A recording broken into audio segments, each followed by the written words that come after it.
Hi everybody, it's Derek here. Today I have with me this black folding pedal exerciser. It has the two pedals on the sides to put your feet on, like so. Then you just make your revolutions like that. Really easy, keeps your legs pumping. It has a screen here in the center with all of the specifications on the sides. You can reset it by pressing the button in the middle.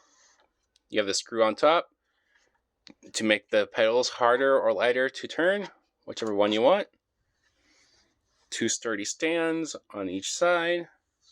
It can fit under your desk really nicely, so you can work out a little bit under your desk if you do an office job. And it is collapsible. You just pull these pins, and the legs fold down inwards. It's hard to do with one hand, so I can't show you that. But yeah, you just pull the pin out, fold these inwards, and save some space. Try it out. It's a good piece of exercise equipment to keep your legs pumping. I like it. My dad likes it. Try it out.